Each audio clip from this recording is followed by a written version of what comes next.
9 मई मुकदमात का तफसीली फैसला जारी। PTI रहनुमा महमूद रशीद को 33 साल कैद की सजा।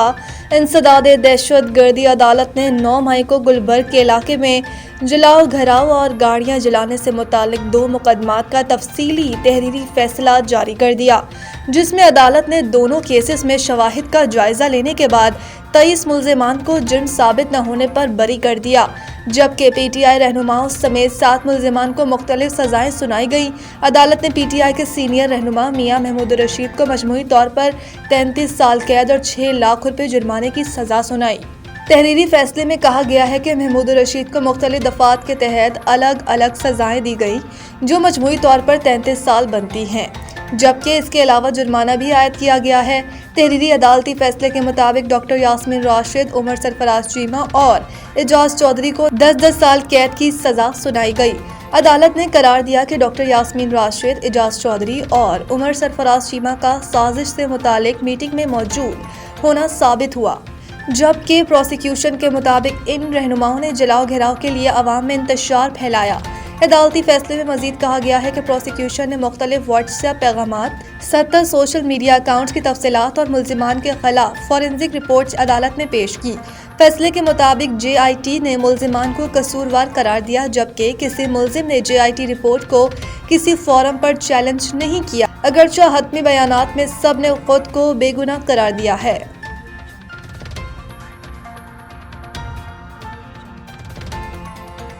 लाहौर हाई कोर्ट का प्रॉपर्टी ऑनरशिप के तहत दिलाया गया कब्जा फौरी वापस करने का हुक्म। लाहौर हाई कोर्ट में प्रॉपर्टी ऑनरशिप एक्ट के तहत की गई कार्रवाइयों के खिलाफ दरख्वास्तों पर समाअत के दौरान चीफ जस्टिस आलिया नीलम ने सख्त रिमार्क्स देते हुए DRC कमेटी के जरिए हासिल किया गया कब्जा फौरी तौर पर वापस करने का हुक्म दे दिया।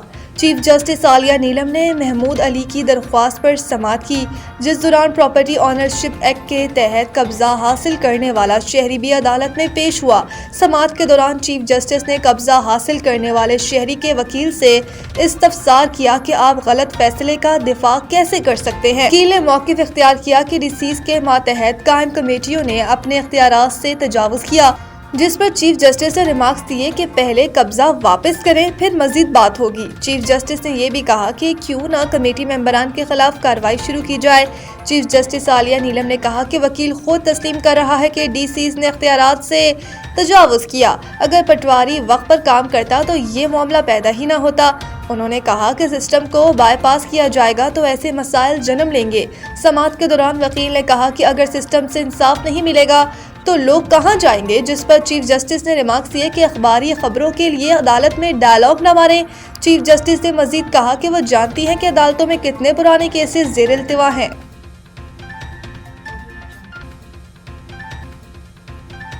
फील्ड मार्शल से उर्दन के मुसल्लह फ़ौज के सरबराह की मुलाकात, दफ़ाई ताल्लुकात मज़ीद मजबूत बनाने के अज़्म का आदा। फील्ड मार्शल सैयद आसिम मुनीर से उर्दन की मुसल्लह फ़ौज के chairman joint chief of staff major general Yousuf Ahmed ने GHQ रावलपिंडी में मुलाकात की। मुसल्लह फ़ौज के शोबा ताल्लुकात आमा ISPR के मुताबिक मुलाकात में बाहमी दिलचस्पी के अमूर और इलाकाई सलामती की सूरत हाल पर तबादला ख्याल किया गया। मेजर जनरल यूसुफ अहमद ने पाक मुसल्लह फ़ौज की पेशावराना सलाहियतों को सराहा और ख़त्ते में अमन व इस्तेकाम के लिए पाक फ़ौज के खदमात की तारीफ़ की। ISPR के मुताबिक फील्ड मार्शल आसिम मुनीर और उर्दन की मुसल्लह फ़ौज के chairman joint chief of staff major general Yousuf Ahmed ने दिफाई ताल्लुकात को मज़ीद मजबूत बनाने के अज़्म का अदा किया। ISPR के मुताबिक फील्ड मार्शल ने बदलते हुए सिक्योरिटी चैलेंजेस से निपटने के लिए मुश्तरका काविशों की अहमियत पर जोर दिया। ट्रंप की नई ख़ारजा पॉलिसी में पाकिस्तान विनर, भारत वाज़े तौर पर लूज़र करार। अमरीकी जरीदे फॉरेन पॉलिसी ने ट्रंप की नई ख़ारजा पॉलिसी में पाकिस्तान को विनर जबकि भारत को वाज़े तौर पर लूज़र करार दे दिया। ट्रंप के दूसरे दौर में पाकिस्तान ने वाशिंगटन में स्ट्रेटेजिक कमबैक किया। फॉरेन पॉलिसी की रिपोर्ट के मुताबिक वाशिंगटन में पाकिस्तान की वापसी को खामोश मगर फैसलाकुन कामयाबी करार दिया गया। पाकिस्तान ने वो हासिल किया जो कई इत्तेहादी भी ना हासिल कर सके। एतमाद और रसाई अमेरिका के नज़दीक पाकिस्तान एक बार फिर काबिल कदर और कारामद शराकतदार बन गया। पाकिस्तान की स्मार्ट हिकमत अमली ने वाशिंगटन में ताकत का तवाज़ुन इस्लामाबाद के हक में बदल दिया। ट्रंप दौर में पाकिस्तान ने न सिर्फ जगह बनाई बल्कि असर भी कायम किया। रिपोर्ट में कहा गया कि पाकिस्तान की पेशरफ ने खत्ते में सफारती नक्शा दोबारा से खींच दिया। واشنگٹن میں پاکستان کو دوبارہ سنجیدگی سے لیا جانے لگا۔ دوسرے دور کے آغاز میں دہشت گرد حملے کے ماسٹر مائنڈ کی گرفتاری میں پاکستان کے کردار نے ٹرمپ کو فوری اور حوصلہ افزا کامیابی دی۔ فارن پالیسی کی رپورٹ میں بتایا گیا کہ پاکستان نے ٹرمپ کے ٹرانزیکشنل فریم میں نتیجہ خیز سفارتکاری کی۔ کرپٹو کرنسی جیسے معاملات بھی پاک امریکہ بات چیت اور ڈیلز کا حصہ بنے۔ اہم معدنیات پر تعاون اور سودوں پر بھی گفتگو کا ذکر آیا۔ ملک بھر میں سردی کی شدت برقرار، شمالی علاقوں میں پارہ نقطہ اجماد سے نیچے گر گیا۔ لاہ کا درجہ حرارت -10، استور -6، گوپس کا -5 ریکارڈ کیا گیا۔ سکردو، ہنزا، کالات کا -4، کلام، گلگت، کوئٹہ اور دیر میں -3 سینٹی گریڈ رہا۔ آج بھی ملک کے بیشتر علاقوں میں موسم سرد اور خشک رہے گا۔ شمالی علاقہ جات بلوچستان کے وسطی اور جنوبی اضلاع میں مطلع جزوی ابر آلود رہنے کی پیش گوئی کر دی گئی، جبکہ پنجاب اور ولایت سندھ کے میدانی اضلاع میں دھند پڑنے کا امکان ہے۔ افغان انڈر 19 کرکٹرز کی عمروں پر سوال اٹھنے لگے۔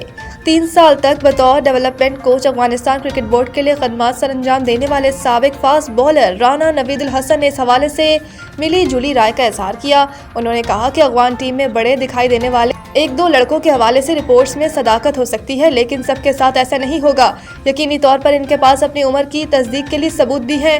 دستاویزات چیک کر کے ہی انٹرنیشنل کرکٹ کونسل نے انہیں کھیلنے کی اجازت دی ہے۔ رانا نوید الحسن نے کہا کہ افغانستان کے نوجوانوں کی جسمانی ساخت ایسی ہے کہ وہ اپنی عمر سے زیادہ بڑے دکھائی دیتے ہیں، جس طرح ہمارے ہاں KPK کے کم عمر لڑکے بڑے نظر آتے ہیں۔ ایسا ان کے علاقے کی آب و ہوا، ماحول اور خوراک سے ہوتا ہے۔ ایسے ہی کچھ صورتحال افغانستان میں بھی دیکھنے کو ملتی ہے۔ انہوں نے کہا کہ مجھے یقین ہے کہ جس طرح ایشیا کپ میں پاکستان کے انڈر 19 ٹیم نے بھارت کو ہرا کر ٹائٹل اپنے نام کیا، اس سے ان کے اعتماد میں اضافہ ہوا ہوگا۔ پاکستانی ٹیم نہ صرف ٹرائنگولر سیریز بلکہ ورلڈ کپ میں بھی فیورٹ شمار ہوگی۔